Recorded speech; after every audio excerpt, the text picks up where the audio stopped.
welcomes you to this literary luminaries of monthly book review. Everyone, this initiative of book review helps students to inspire, read and gain wisdom. Proceeding forward, I welcome Head of our Department of Biotechnology, Dr. Gaurav Shah sir, Dr. Mansi Mehta ma'am, faculty in charge of Book Review Club, all the faculty members and students. Moving forward, I welcome our first book reviewer, Jenish Monapara. He will review about a book named Vyaktittva Vikas by Swami Vivekananda. Thank you. HOD sir, Gaurav sir અને આપણી બધી faculty, બધા શિક્ષક મિત્રોને મારા નમસ્કાર. તો ભાઈઓ અને બહેનો, કાલે આપણે દિગ્વિજય દિવસ હતો. એ દિગ્વિજય દિવસ કેમ હતો? કારણ કે સ્વામીજીએ જે શિકાગોમાં આવેલી જે ધર્મ પરિષદમાં જે સ્પીચ આપી હતી ને, એ સ્પીચની 131 વર્ષ પૂરા થઈ ગયા છે. તો હવે એના માનમાં અને તેને વિશ્વને સંસ્કૃતિ અને ભાષાની સમજે કે ભારતની સંસ્કૃતિ શું છે તેના માટે આ દિવસની ઉજવણી કરવામાં આવે છે. હવે સ્વામી વિવેકાનંદની 150મી જન્મ જયંતિના નિમિત્તે તેના ઉપલક્ષ્ય પર શ્રી રામકૃષ્ણ મિશન અને શ્રી રામકૃષ્ણ મઠે બેલોર મઠ ફ્રોમ હાવડા, પશ્ચિમ બંગાળ, ત્યાં પુસ્તક બહાર પાડવામાં આવ્યું છે અને આ પુસ્તકનું નામ છે વ્યક્તિત્વ વિકાસ. આ રામકૃષ્ણ મિશન એની સંસ્થા છે તેના દ્વારા આ પુસ્તક બહાર પાડવામાં આવ્યું છે. આ મૂળ ઇંગ્લિશ પુસ્તક જે પર્સનાલિટી ડેવલપમેન્ટ છે તેનું ગુજરાતી સંસ્કરણ છે. તે આ બુકના લેખક તો સ્વામી વિવેકાનંદ છે, પરંતુ આ જે ગુજરાતી બુક છે પ્રકાશિત કરી છે તે શ્રી રામકૃષ્ણ મઠના સામાન્ય સેક્રેટરી હતા કે જેને આ બુક પ્રકાશિત કરવા માટે મંજૂરી માંગી અને મંજૂરી આપી, જેથી આ ગુજરાતીમાં વ્યક્તિત્વ વિકાસ નામની બુક જોવા મળે છે. તો આ બુકના આપણે પહેલા પુટા ઉપર જોઈએ તો એમાં સ્વામી વિવેકાનંદજીએ એક વાક્ય આપ્યું છે કે ભારતમાં ગરીબમાં ગરીબ અને પદ્ધતિક લોકોના દ્વાર સુધી સુખ, નીતિ, ધર્મ, શિક્ષણ આ બધું પહોંચાડવા માટે મારે તમને મોકલવા છે. આ હું કરીશ કાં તો મરીશ. પછી બીજું બુકના છેલ્લા પુટે ન્યાય એક વાક્ય આપેલું છે, એને એક મહત્વની વાત કીધી છે કે યુવકોને સંગઠિત કરવા હું જન્મ્યો છું. એટલું જ નહીં, બધા યુવકો મારી સાથે જોડાવા તૈયાર પણ છે. અને આપણે ખબર હશે કે 1853માં સ્વામી વિવેકાનંદે જે અમેરિકામાં વિશ્વ ધર્મ પરિષદ થઈ ત્યાર પછી બધા એની પ્રભાવિત થઈ ગયા અને બધા તેની સાથે જોડાવા સહમત થયા. બધા વિશ્વભરમાં અલગ અલગ જગ્યાએ તેમને આમંત્રણ આપ્યું. તો હવે આપણે જોઈએ કે આ બુકનું નકલ કેટલી અત્યાર સુધીમાં 25000 જેટલી નકલો આ બુકની વેચાઈ ગઈ છે અને 2012માં આ બુકને પબ્લિશ કરી હતી, એટલે પ્રકાશિત કરી. તો હવે આમાં આપણે મેઇન ટોપિક ઉપર આવીએ વ્યક્તિત્વ વિકાસ. એમાં પહેલું તો છે વ્યક્તિત્વ. તો કે વ્યક્તિત્વ કહેવાય કોને, વ્યક્તિત્વ છે શું એ આપણે જોવાનું છે. તો વ્યક્તિત્વ એટલે ઇંગ્લિશ ડિક્શનરી પ્રમાણે જે આપણે છીએ એ જ આપણું વ્યક્તિત્વ. પરંતુ લોંગમેન ડિક્શનરી ઓફ કન્ટેમ્પરરી ઇંગ્લિશ પ્રમાણે વ્યક્તિત્વ એટલે માણસનું ચારિત્ર્ય, તેની પૂરેપૂરી પ્રકૃતિ, એ જેનું વ્યક્તિત્વ. હવે આપણે મનના 4 પ્રકારના કાર્યો છે એ આપણે જોઈએ. તેમાં પહેલું કાર્ય છે સ્મરણ શક્તિ, એટલે કે યાદ શક્તિ, જેને અર્ધજાગૃત મન કહેવાય છે. બીજું કયું છે તો કે મનન, વિચાર, મીમાંસા, અવધારણા, આ બધું આપણે અલગ અલગ અર્થમાં કહી શકીએ. ત્રીજું છે નિર્ધારણ અને નિર્ણયાત્મક, એટલે કે બુદ્ધિથી નિર્ણય લેવાની શક્તિ. અને ચોથું છે અહમ, એટલે કે અહંકાર. તો આ 4 મનના જ ભાગ છે. મનના જુદા જુદા ભાગ છે તો એક જ છે, પણ મનના જુદા જુદા અલગ ભાગ છે. હવે લાગણીઓ જોઈએ આપણે. તો લાગણીઓ 2 પ્રકારની હોય છે, રાગ અને દ્વેષ.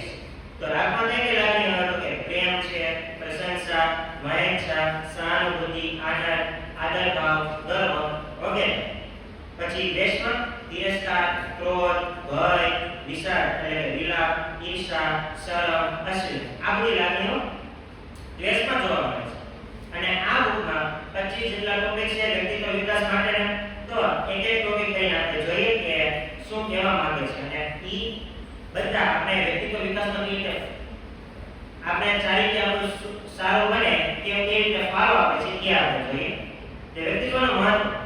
માણસનું નિષ્ફળ થવું એ કારણ માણસ પોતે જ છે, તો પણ માણસ પોતાનો દોષ, પોતાની નબળાઈ બીજા ઉપર ઢોળી દે છે. એ કે આના કારણે થયું છે, પણ પોતાની ભૂલ કદી સ્વીકારતો નથી. ઈ માણસ અજ્ઞાનીનો મૂર્ખ કહેવાય છે. સ્વામીજી કહે છે દુનિયામાં અત્યાર સુધીમાં વિચારાય નવા અને સારા વિચારો માત્ર થોડાક જ છે. માણસ તો માત્ર વિચારો, લખાણો, ભાષણોથી નહીં પણ વ્યક્તિત્વથી મહાન બને છે. પહેલા તો વ્યક્તિત્વ આવવું જોઈએ, પછી વિચારો અને લેખન બધું લખાણ બધું આવવું જોઈએ એમ કીધું છે. આ બીજું છે ટોપિક તો કે વ્યક્તિત્વ વિકાસના નિયમ. વ્યક્તિત્વ વિકાસના જો વ્યક્તિ હોય તો કાર્ય થવાનું છે, કાર્ય થાય છે. એટલે કે વ્યક્તિ છે તે કાર્ય કરવાનો છે, પણ કાર્ય કરવું કેમ એને કારણ લીધો જ કરે ને એટલા. અને ત્રણ પ્રકારની દુનિયા માણસની હોય છે એ તો આપણે ખબર જ છે. બાહ્યની એટલે કે શારીરિક, અંદરની એટલે કે માનસિક માઇન્ડની, અને ધાર્મિક તરફની એટલે કે આધ્યાત્મિક. આ ત્રણ પ્રકારની માણસની દુનિયા હોય છે. સૌથી મોટા ભાગને આપણે શરીર કહીએ છીએ અને સૌથી નાના સૂક્ષ્મ ભાગને આપણે આત્મા કહીએ છીએ. જે માણસ પોતાના મનને જાણે છે અને નિયંત્રણમાં રાખી શકે છે, પોતાનું મન વાંચી શકે છે, તો એ બીજાનું મન વાંચી શકે, બીજાના મન પર તેનો હક પણ જમાવી શકે. એટલે જેને જેમ કંટ્રોલ એટલે કે નિયંત્રણમાં કરો એ રીતે કરી શકે બીજાના. હવે વ્યક્તિત્વના વિવિધ સ્તરો છે કે એમાં સૂક્ષ્મ શરીર છે તે સૂક્ષ્મ પદાર્થોના મિશ્રણથી બનેલું છે. આ સૂક્ષ્મ શરીર કયા સૂક્ષ્મ પદાર્થ છે તો કે મન, બુદ્ધિ અને અહંકાર. સૂક્ષ્મ પદાર્થની પ્રવૃત્તિઓ બીજા માટે હોવી જોઈએ, આપણા માટે માત્ર આત્માની જ પ્રવૃત્તિ હોવી જોઈએ. એટલે કે આત્માને જાણવાની જ પ્રવૃત્તિ હોવી જોઈએ. મન, બુદ્ધિ, અહંકાર એ તો બધામાં જોવા મળે છે, પરંતુ આત્માનો ભાવ મોટા ભાગના લોકો જોવા મળતો નથી. કે સાધુ, સંતો, તપસ્વીઓ એ બધામાં જ જોવા મળે છે. એટલે એ ભાવ જરૂરી છે. આપણે ખબર હોય તો ભગવદ ગીતામાં અધ્યાય 2 નો શ્લોક નંબર 23 તેમાં કીધું છે નૈનમ ચિદંતિ શસ્ત્રાણિ નૈનમ દગતિ પાવક ન ચૈનમ ક્લેદયન ત્યાપો ન સ્વસયતિ માલ. એટલે કે આત્માને કે શસ્ત્ર છેદી શકતા નથી, અગ્નિને બાળી શકતો નથી, પાણી તેને ઓગાળી શકતું નથી અને પવન તેને સૂકવી શકતો. એટલે આત્મા અમર છે એમ કહેવા માંગે છે. એટલે ખોટા આપણે ભય ને એટલી બધી લાગણી લાગે છે એ લાવવાની જરૂર નથી. ભય રહી અને મુક્ત બનો એમ કહેવા માંગે છે. હવે આપણે ચોથો ટોપિક છે માનવ દિવ્ય છે. માનવને તમે દિવ્યતા પ્રગટ કરવાની છે. તો આત્માની દિવ્યતા અનંત શક્તિનો પ્રભાવ જળ પદાર્થ પર પાડવામાં આવે તો શારીરિક વિકાસ થાય છે. એટલે કે ગમે જળ પદાર્થ હોય એની ઉપર આપણે પાડવામાં આવે તો આપણું શરીર એની ઉપર એનો પ્રકાશ પાડવામાં આવે આત્માનો તો શારીરિક વિકાસ. જો માણસના વિચાર ઉપર એટલે મનના વિચાર ઉપર પ્રકાશ પાડવામાં આવે તો તેનો બુદ્ધિનો વિકાસ એટલે બુદ્ધિ સારી થાય. અને જો એના પોતાના પર એટલે કે પોતાની અંદર જ પ્રભાવ પાડવામાં આવે, અંદરથી જેને મહાન બનાવવામાં આવે આત્માનું બધું જ્ઞાન લઈને, તો તેનો પોતે ભગવાન બની જાય છે એમ કહેવામાં આવે છે. ભગવાન સમાન બની જાય છે. હવે ચારિત્ર્ય તો બીજો અર્થ શું થાય તો કે બધા જે આપણા વલણો છે, અલગ અલગ પ્રકારના વલણો છે, બધાનો સરવાળો એટલે ચારિત્ર્ય. આધુનિક તત્વજ્ઞાનીઓ કહે છે કે આખું જીવન માત્ર કસરત શાળા છે, વ્યાયામ એટલે એમાં આપણે કસરત જ કરવાની છે, એમાં ટાસ્ક હોય એટલે બધું જ થશે એમ. સાચો આનંદ જીવનનો માણવો હોય તો આપણે આત્માની પણ ઉપર મોક્ષ તરફ જવું જોઈએ. આ પુરાણો શાસ્ત્રો બધામાં કીધું છે. હવે પાંચમો ટોપિક છે આપણા ચારિત્ર્યનું પરિવર્તન. આપણું ચારિત્ર્ય બે પ્રકારનું હોય, શુભ અને અશુભ, સારું અને ખરાબ. તો સારું ચારિત્ર્ય કોને કહેવાય કે જે કર્મ આપણે સારા કરી બધા.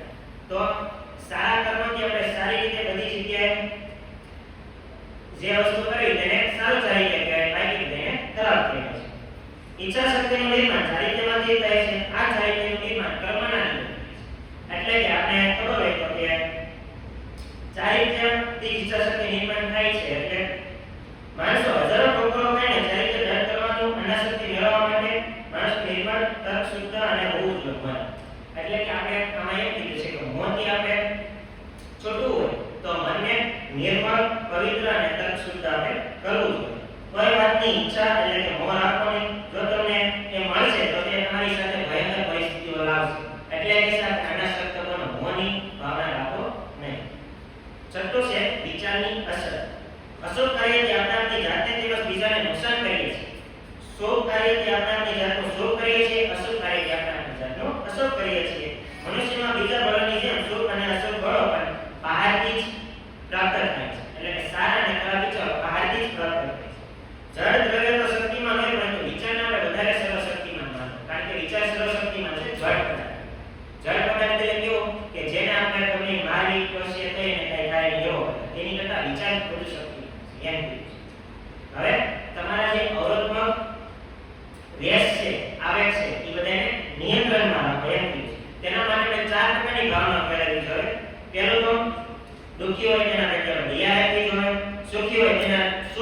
આપણે સુખી થવું જોઈએ, નહીં કે દુઃખી.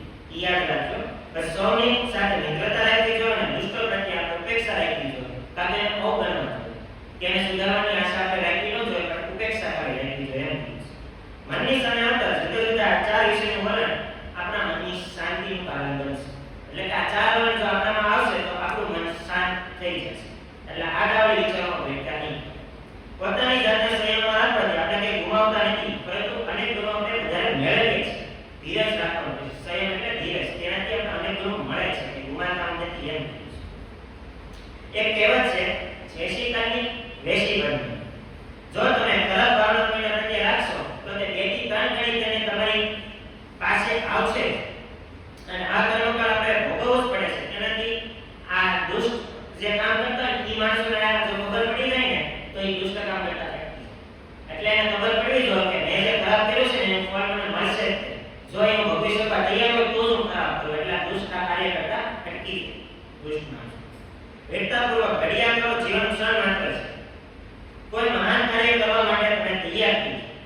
તો હવે આ ટોપિક પૂરો થઈ ગયો. હવે આઠમો છે કે પહેલા તમારી જાતનું પરિવર્તન કરો. ધીમે ધીમે સ્ટેપ બાય સ્ટેપ આપણે વ્યક્તિત્વ વિકાસ કેમ કરવાની શરૂ રાખીએ. તમારી જાતને શુદ્ધ કરો તો વિશ્વ પણ શુદ્ધ થઈ જાય. આમાં શું કીધું છે તો કે પહેલા તો આપણે શુદ્ધ. તમે સુધારવા હોય આપણે ખબર હોય તો પહેલા આપણે તે રીતે મારે આ કારણે કેવું છે, મને આ નોલેજ મળ્યું છે સારું, તો પહેલા એ નોલેજ મારામાં ઉતારવું પછી હું દિશા કેમ કરવા. વેદાંત કહે છે દ્રષ્ટા પરિવર્તન પામે એટલે દ્રશ્યમાં પરિવર્તન આવે છે. એટલે કે જે આપણે સારા સપના છે એનું પરિવર્તન થાય એટલે કે એ ફરી જાય તો આપણી દ્રષ્ટિ જોવાની શક્તિ પણ આપણી ફરી જાય છે. એમ કહેવામાં જગતમાં એટલે કે વિશ્વમાં બે પ્રકારના માણસો છે, આશાવાદી, નિરાશાવાદી. આશાવાદી કેવા? કે એને ખબર છે કે ભાગ્ય એની સાથે નથી અને મંજિલ એની દૂર છે ઘણી બધી લક્ષ્ય. તો પણ તે આશા રાખે છે કે ક્યાંક ને ક્યાંક એવો રસ્તો મને મળશે કે જેથી હું આગળ જઈશ. એ આશાવાદી કહેવાય. નિરાશાવાદી કોને કહેવાય? કે આ એટલું બધું અઘરું સમજીને કે મંજિલ બહુ દૂર છે, હવે પાસે આવશે જ નહીં એમ સમજીને કે કાર્ય કર્યા વગર બેઠો છે, વિચારમાં આવ્યા કરે ડિપ્રેશન આવે ચિંતા. એ નિરાશાવાદી માણસ છે. વ્યક્તિગત વ્યવસ્થિત હોય તો સમસ્ત તેની જાતે જ અનુકૂળ થશે. એટલે કે આપણું વ્યક્તિત્વ આપણે જો સારું અને વિકાસપૂર્ણ બનાવીએ તો બીજા બધા આપમેળે જ બધું ઠીક થઈ જશે. હવે બધી જવાબદારી આપણી માથે લેવી. એટલે કે આપણે બધી જવાબદારી હોય એ માથે લેવાની જરૂર છે. ક્યારે? બાળકોએ તો એ નહીં, બાળકોએ તો એ જરૂર નથી. 1 થી 14 વર્ષની ઉંમર સુધી આપણે કાંઈ જરૂર નથી જવાબદારી માથે લેવાની. બસ ધીમે ધીમે જેમ આગળ જાય દિવસે દિવસે તમારી જવાબદારી વધશે. એટલે આ જવાબદારીઓ માથે લેવાની જરૂર છે. બાહ્ય વિશ્વ પર મારું નિયંત્રણ ભલે ન હોય, પરંતુ એ વિચારો કે મારી ખુદની દુનિયા છે, મારા પોતાના લોકો છે, એ બધા તમારા નિયંત્રણમાં છે ને. એમ કે આપણે જે છે તેના માટે આપણે જવાબદાર છીએ. આપણે જે કરવાની ઈચ્છા છે તેની શક્તિ પણ આપણામાં જ રહે છે. જે આપણે છે તે આપણા પૂર્વકર્મોનું પરિણામ છે અને એ પૂર્વકર્મો આપણા ભવિષ્યનું નિર્ધારણ છે. બધી જવાબદારીઓ જો પોતાની માથે નાખવામાં આવે તો તે જવાબદારી ઉઠાવવામાં આપણે આપણું સર્વસ્વ એટલે કે જેટલી શક્તિ છે ને બધી કામે લગાવી દેવાની. કારણ કે આપણે એમ નહીં કરવાનું કે આ એક બે જવાબદારી છે તો એ મારથી નહીં થાય, મને એક જ ગમતી તો હું ન કરું. આળસને કારણે આળસને કાઢવાની કીધી છે. એટલે સ્વામી વિવેકાનંદે સૂત્ર આપ્યું છે કે ઉઠો, જાગો અને ધ્યેય પ્રાપ્તિ સુધી મંડી આપો. એટલે આપણે આળસને કાઢવાની કીધી છે અને જાગવાનું કીધું છે, ચાલવાનું કીધું છે, લક્ષ્ય સુધી પહોંચવાનું કીધું છે. પ્રેમ, સત્ય, નિસ્વાર્થવૃત્તિ એ આપણા ઊંચા આદર્શના ઘડવૈયા છે. પ્રેમ, સત્ય એટલે સાચું બોલવું હંમેશા, અને નિસ્વાર્થવૃત્તિ એટલે સ્વાર્થ વગરનું જે કાર્ય હોય નિસ્વાર્થ કહેવાય. એટલે ઈ વૃત્તિ આપણામાં રાખવી જોઈએ. કેમ ઈ આગળ આવશે. તો હવે આપણે 10મો ટોપિક જોઈએ કે કાર્ય કરવાની રીત. હવે કાર્ય કરવાની ખબર પડી કે કેવી રીતે કરવું. ઈ ગુસ્સો, દ્વેષ જેમ ઓછો હોય તેમ કાર્ય સારું. એટલે કે આપણે ઓછો ગુસ્સો કરીને આપણું કાર્ય સારું. લાગણીઓ પર આપણે જેટલું નિયંત્રણ રાખીને એટલું આપણું કાર્ય સારું થાય. કારણ કે લાગણીઓ છે, ભાવ છે, એ બધાને કારણે જ આપણે ક્રોધ, ગુસ્સો બધું આવે છે. તો આ બધા નિયંત્રણમાં રાખશું તો જ વધારે કાર્ય થઈ શકશે. એમ કહેવામાં આવે છે. ચુસ્તપણું આપણે સર્વપ્રયાસ ટાળવું જોઈએ અને કાર્યશીલ થવું અને એનો સામનો બધી શારીરિક, માનસિક અનિષ્ટ એટલે કે જે બધું ખરાબ થાય છે તેનો સામનો કરવો. જ્યારે તેમાં આપણે સફળ થઈશું ત્યારે શાંતિ મળશે. ફળ ધારણ તો માત્ર ભગવાન જ છે, તો બધું એને સોંપી દો. અને એમ પણ નહીં કેવું કે મારે ભગવાન સાથે શું લેવા દેવા છે, એવી આશા ન રાખો. મારો ભગવાન સાથે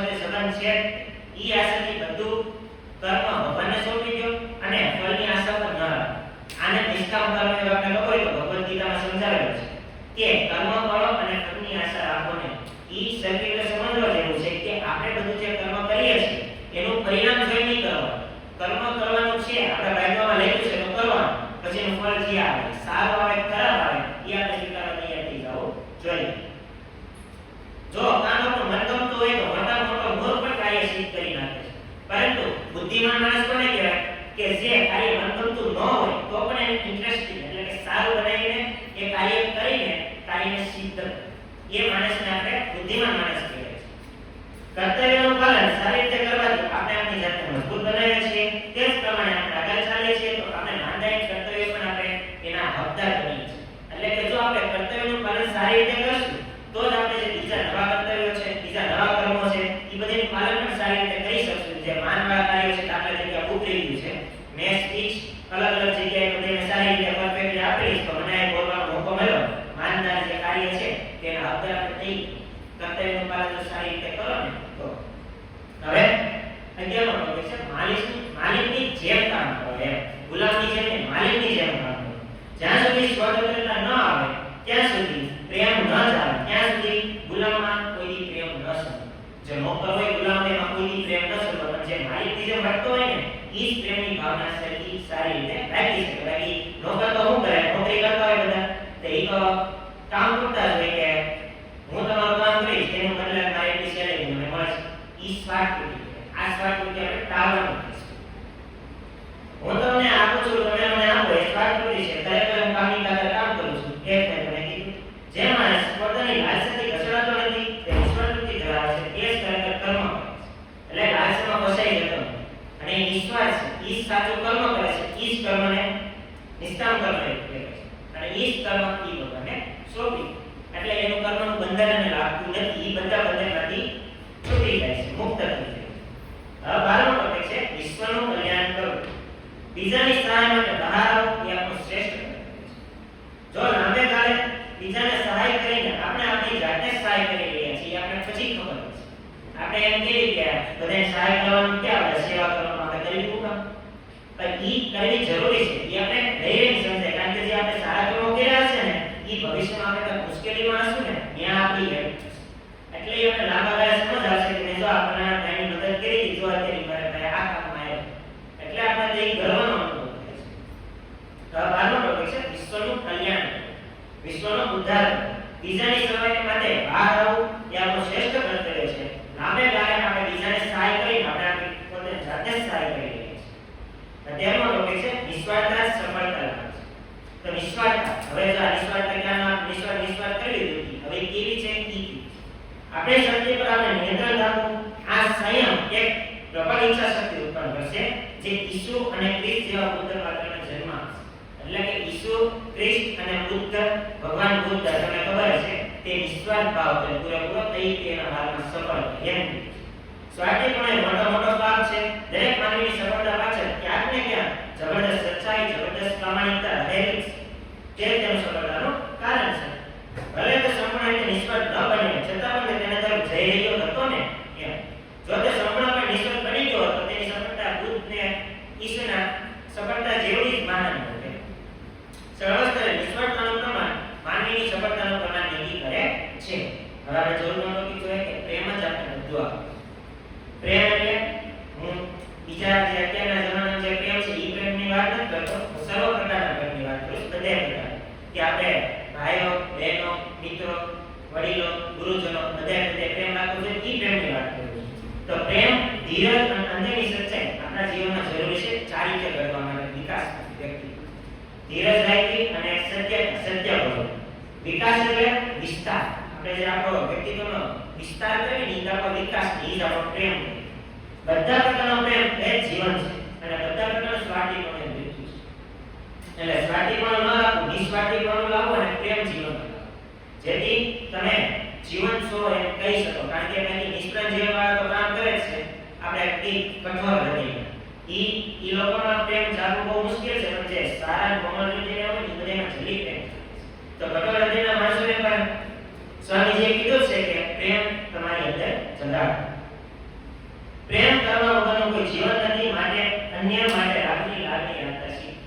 લાગણી બે પ્રકારની લાગણી બેસતી હતી, તેમાં તમે લાગણી રાખી પ્રેમ ને આનંદ, ઈ બધી લાગણી. માત્ર ચારિત્ર્યમાં જ મુશ્કેલીઓની વજ્ર દિવાલો તોડીને તેમ બહાર આવે છે. એટલે કે જો આપણું સારું ચારિત્ર્ય હશે તો જ બધી મુશ્કેલીમાંથી આપણે બહાર આવી શકશું. મારી સ્વામીજી કહે છે કે એની આખી જિંદગી દરમિયાન તે હેરાન થઈને એ આ વસ્તુ શીખ્યા છે, પ્રેમ. બાકી તો 4 દિવસની ચાંદની છે. 4 દિવસની ચાંદની એટલે તો સમજી ગયા છે કે 4 દિવસનું છે, થોડા સમય પૂરતું છે. બાકી જે આપણું જીવન જેવું શીખ્યું એ પ્રેમ છે. એ પ્રેમ મને બધાય અલગ અલગ વ્યક્તિઓ પ્રત્યે મને મળ્યો છે. બધી અલગ અલગ જગ્યાએ તેને ભાવ આપ્યો, આદર આપ્યો, પ્રેમ આપ્યો, એ બધું ઈ કે છે હું શીખ્યો છું મારા આખા જીવનમાં. હવે 15મો ટોપિક છે નિર્ભરતા એટલે મૃત્યુ. નિર્ભરતા એ મૃત્યુ છે. નિર્ભરતા એ સતત બોજો અને દુઃખ છે. આપણે નિર્ભરતા એટલે કે આપણે પોતાની જાતને નિર્ભર માનવું ઈ કે છે. પણ એમ કહે છે કે ઈ દુઃખ છે, ઈ દુઃખ આવે છે તો આપણે શક્તિ લાવો આપણા જીવનમાં અને સબળ માણસ બનો. આપણે હારો નહીં અને ઈ જે શક્તિનો આનંદ છે ને ઈ શાશ્વત છે. એટલે ઈ કોઈ દી ખતમ થાય નહીં. ભાઈની સામે આવો, હિંમતપૂર્વક સામનો કરો. ભાઈ વિજયની મુશ્કેલીઓથી જ્યારે આપણે ભાગતા નથી ત્યારે આ જે ડર છે ને એ ભાગી જાય છે.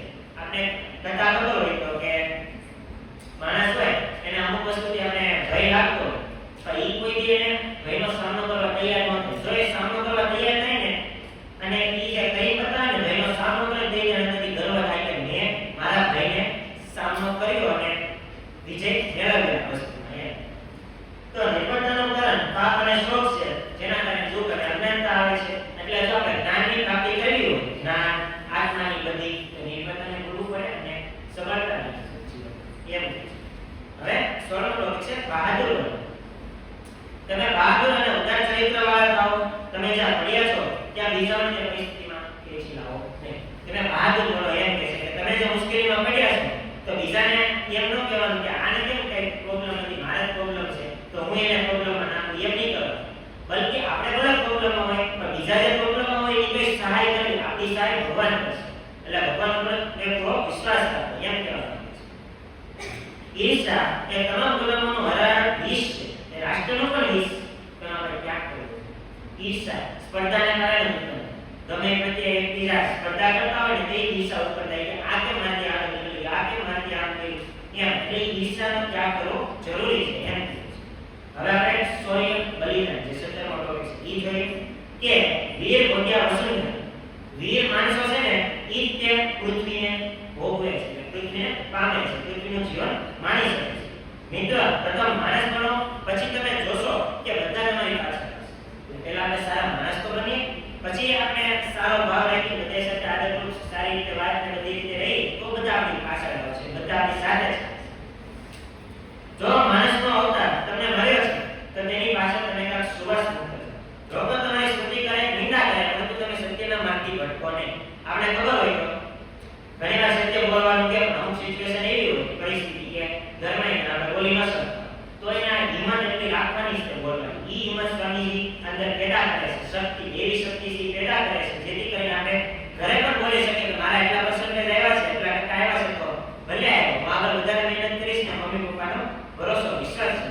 ઈ આપણે શીખવાડવામાં આવ્યું. હવે 18મો ટોપિક છે આત્મશ્રદ્ધા, જેને કહેવાય આત્મવિશ્વાસ. પોતાના ઉપર આત્મવિશ્વાસ. પહેલા આત્મવિશ્વાસ આપણી ઉપર જ્યારે આવે ને તો જ આપણે ભગવાન પર વિશ્વાસ કરી શકીએ. એટલે જ પહેલા આત્મવિશ્વાસ આવે છે, પછી ઈશ્વર પર વિશ્વાસ એટલે કે ભગવાન પર વિશ્વાસ. માનવ જાતિના સમગ્ર ઇતિહાસમાં ઘણા બધા મહાન નરનારીઓના જીવનમાં પ્રેરક બળ જે સૌથી વધુ શક્તિશાળી બન્યું આત્મવિશ્વાસ છે. એટલે આત્મવિશ્વાસને કારણે માણસ સ્ટેજ ઉપર આવીને બોલી શકે છે. like આત્મવિશ્વાસ ન હોય ને તો સ્ટેજ ઉપર આવીને બધી સુવિધાઓની પાસે સ્પીચે શાંતિ હોય તો એ બોલવામાં કચે. એટલે આત્મવિશ્વાસ અંદરથી હોવો જ જોઈએ. આ મોટા ભાગના લોકોમાં કમી છે. જેનું ઉદાહરણ હું ખુદ છું, હું ચોપર. હવે આપણે આપણી જાતને દુર્બળ નહીં પરંતુ સામર્થ્યવાન, સર્વશક્તિમાન અને સર્વોત્તમ માનવું છે. શ્રદ્ધા એ માણસની અંદર જે દિવ્યતા છે તેને બહાર લાવે. શ્રદ્ધા એટલે વિશ્વાસ. આ વિશ્વાસ હોય ને તો જ માણસ આત્માને જાણી શકશે, તો જ દિવ્ય તત્વ પ્રાપ્ત કરી શકશે. ઠીક છે, આપણી બહાર આવશે પછી આપણે મોક્ષ તરફની પ્રાપ્તિ ધીમે ધીમે કરશું. એટલે મેન તો આ જ વાત છે કે આપણે પોતાના ચરિત્રને જાણો, આપણે કોણ છે, શું છે, બધું જાણો, પછી બધું વાંચો, સમજો અને પછી ભગવાનના માર્ગે ચાલો, ભગવાનનું કાર્ય કરતા જાઓ. જો તમે ભગવાનનું કાર્ય કરશો તો જ ભગવાન તમારું કાર્ય કરશે. એટલે આપણે કર્મ તો કરવાનું છે, ભગવાનના અંદર બેસી રહેવાનું નથી એમ. એટલે કર્મ કરતું રહેવું. હવે 19મો ટોપિક છે નકલ કરી ભૂરી આપણે કરીને આ ચોરી એટલે જે આ ચોરી કરતો છે ઈ ચોરીની વાત નથી કરતો, પરંતુ જે આપણે વિચારની ઈ બધી જે ચોરી છે એની વાત કરું છું કે આપણે જીવે ત્યાં સુધી આપણે શીખીએ છીએ એ વાત ધ્યાનમાં રાખવી કે જ્યારે આપણે બીજાઓ પાસેથી કંઈ લઈએ છીએ તેને આપણે અનુકૂળ રીતે આપણે ઘડીને પચાવીને આપણે શીખીને આપણે ઘડા ભેગો કરવો જોઈએ અને એવું પણ ન થવું જોઈએ કે આપણે એની જેવા જ થઈ જઈએ, એની જેવા બનવાનો પ્રયત્ન કરીએ, એવું નહીં. એટલે આમાં શું કીધું છે કે આપણે બીજા પાસેથી શીખવાની આશા રાખવી જ જોઈએ. જિજ્ઞાસાનો ગુણ, કૃતજ્ઞતાનો ગુણ, જિજ્ઞાસાનો ગુણ હોવો જ જોઈએ. તો એને કારણે જ આપણે નવું શીખશું, નવું જાણશું.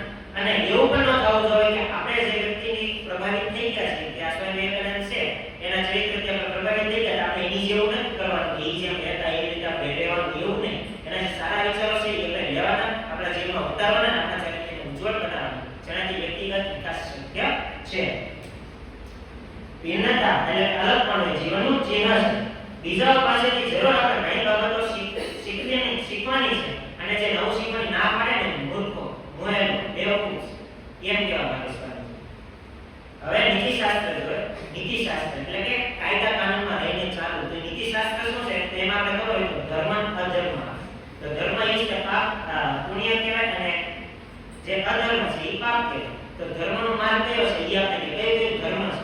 તો કે બીજાઓનું ભલું કરવું, સામર્થ્ય, મર્દાનગી દેખાડવી, સ્વતંત્રતા રાખવી, બીજાઓને ચાહવા, ઈશ્વર અને પોતાના ઉપર વિશ્વાસ રાખવો, પોતાના ઈશ્વર બંને પર વિશ્વાસ રાખવો અને એકતાનું જ્ઞાન હોવું જોઈએ. આ બધું ધર્મ કહેવાય. જે પુણ્ય તરફ આપણે લઈ જાય છે, પુણ્ય કર્મો કરવી છે જેના કારણે આપણે. અને બીજું સાઈડ છે અધર્મ.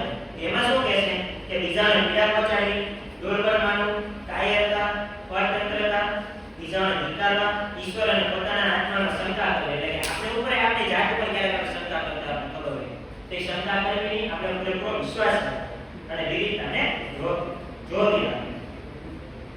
હવે માનવીય નીતિમાન અને પવિત્ર થવું જોઈએ, તેથી તેની ઈચ્છાશક્તિ ઘટ બને છે. તેમાં નૈતિક કાર્ય અને અનૈતિક કાર્ય કેવું કે ઈ શીખવાય છે કે સાચા સ્વભાવનો ઉત્પન્ન કરીને આપણી ઈચ્છાશક્તિને ઘટ કરનાર બધી વસ્તુ નૈતિક છે. એટલે કે આપણે અંદર જે સાચો સ્વભાવ ઉત્પન્ન કરીએ અને આપણી ઈચ્છાશક્તિ ઘટ ક્યારે બને? જ્યારે આપણે અંદર વિશ્વાસ આવે થઈ. તો ઈ કાર્ય નૈતિક છે અને ઈ સાચા સ્વભાવનો ઉત્પન્ન કર્યા વગર આપણે ઈચ્છાશક્તિ ઘટ કરવાની કોશિશ કરીએ તો એ ન એ અનૈતિક કાર્ય છે એમ કહે છે.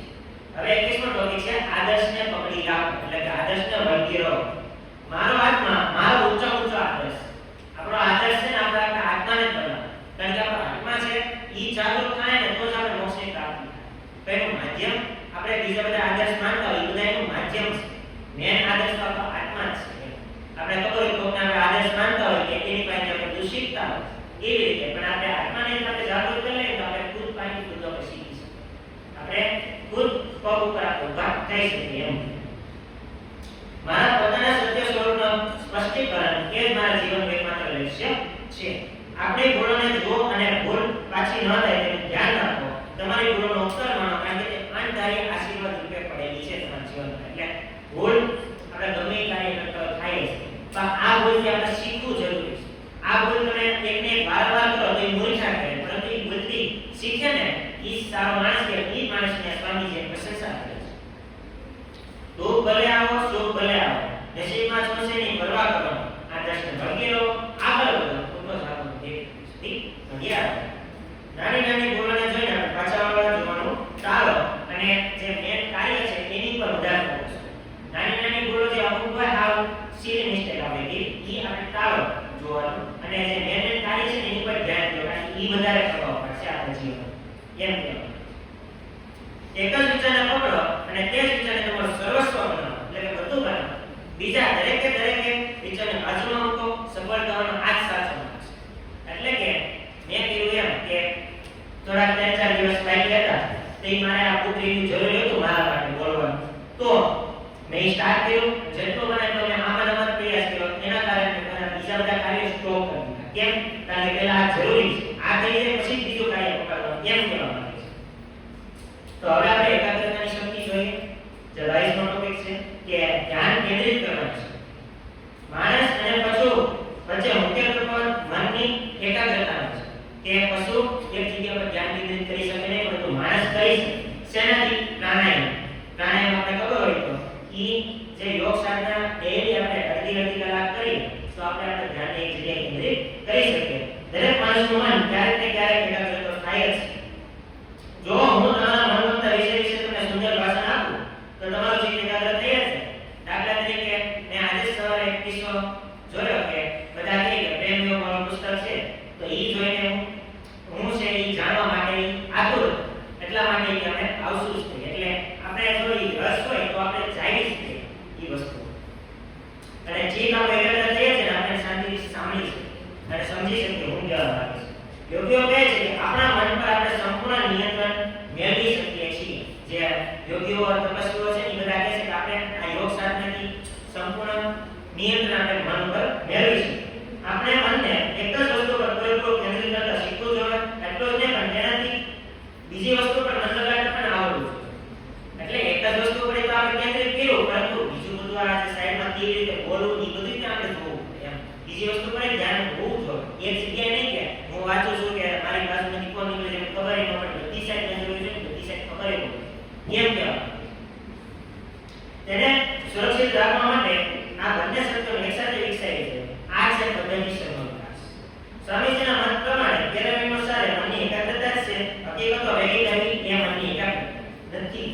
હકીકતો ભેગી કરવી નહીં પણ કેળવણી છે. કેળવણી આપણે કેવી બધાના જીવનમાંથી એ જ તે જીવનનો સાર છે.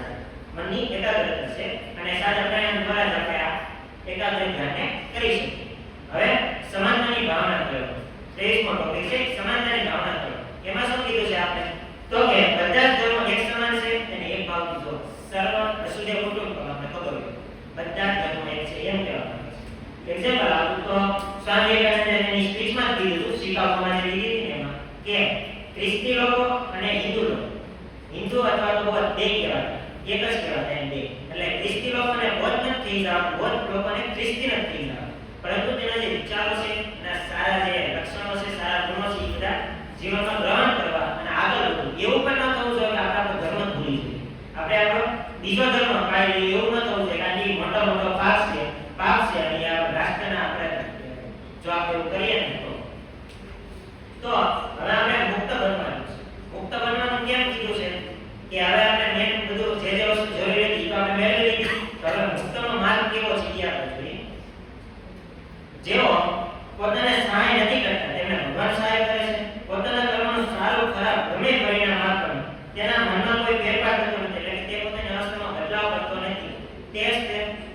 તે જ માણસ આગળ વધી શકે છે કે જેને અહીં સારું કામ કરતો હોય સાચું બોલતો હોય આગળ નથી પણ ઈ આપણે શું કહેવાય સારું અને ખરાબ પરિણામ આવે તેના મનમાં કોઈ ફેરફાર થતો નથી. તે અવસ્થામાં એક સમાન હોય એટલે કે એનો કોઈ નિંદા કરતો હોય કે ગુણગાન ગાતો હોય એની કઈ ફરક પડવો જોઈએ નહીં. આપણે ખબર હોય તો કોઈ આપણી પ્રશંસા કરે તો આપણે ખુશ થઈ જાય અને કોઈ આપણી પ્રશંસા ન કરે નિંદા કરે તો આપણે દુઃખી થઈ જાય. પરંતુ આ માણસ કેવું કીધું છે કે જેને સુખ દુઃખી કઈ ફરક પડવો જોઈએ નહીં ખાલી કર્મમાં જ ધ્યાન દેવું અને આગળ વધવું છે. મુક્તિનો માર્ગ છે કારણ કે કર્મ બંધનમાંથી મુક્તિ અપાવશે. છેલ્લે મુક્તિ મોક્ષની પ્રાપ્તિ છે એમ. એકતા અને સ્વભાવની સૌમ્યતાની વધુ ભાવના રાખો. દુઃખ અને સુખમાં જય અને પરાજય સમાન ભાવના રાખો તે મુક્તિની નજીક પહોંચે છે. વેદાંતમાં આને તો મોક્ષ પ્રાપ્તિ કહેવાય છે. હવે આપણે જોઈએ કે માણસ ગુલામ છે તો કઈ કઈ વસ્તુની ગુલામ છે તો કે ખોરાક હવા એટલે શ્વાસ કપડા રાષ્ટ્રપ્રેમ નામ કીર્તિ આ બધું જોતું છે એટલે એ નીચે કામ કરે છે. એને માલિક બનીને કામ કરવાનું છે. એટલે ગુલામની વૃત્તિથી નહીં માલિકની વૃત્તિથી કામ કરવાનું છે. તો આ ચારે બાજુથી ફસાયેલો છે. જ્યારે તે ખરેખર સમજે છે કે તે પોતાની પ્રવૃત્તિનો ગુલામ છે ત્યારે તે મુક્ત થવાની ઈચ્છાને આકર્ષણ જાણે છે. એટલે જ્યારે તે સમજે ને કે હું આ જે નીચે કામ કરું છું એ ગુલામી છે બાપ તે એની નોકરી છોડે અને પોતાના પગ ઉપર ઊભો થાય ને જાતે કામ કરવાનું નક્કી કરે. આપણે ખબર હોય તો પુષ્પા પિક્ચરમાં કે આ એ કામ કરતો ત્યારે કોઈ ભાઈના ઘરે અને પછી એને કાઢી નાખે ને બહાર તો એની વટમાં એટલો રહે ને કે એની જાતે ઊભું કરીને બતાવે ત્યાં મતલબ. તો હવે આગળ વધો. છેલ્લો ટોપિક છે આગળ વધો. એવા ઘણા મહાપુરુષો છે કે જેમણે શાસ્ત્રને સંપૂર્ણ રીતે જાણે છે. એવા ઘણા લોકો છે કે શાસ્ત્રને જાણ્યું નથી. શાસ્ત્રને જાણવું જરૂરી છે. શાસ્ત્ર તમે ખોલો અને આપણે ખબર તો ટીવી સિરિયલમાં બધું બનાવી બહુ બનાવતા હોય મનોરંજન માટે ખાલી પરંતુ એમાં શીખવા માટે આવે છે તો એવો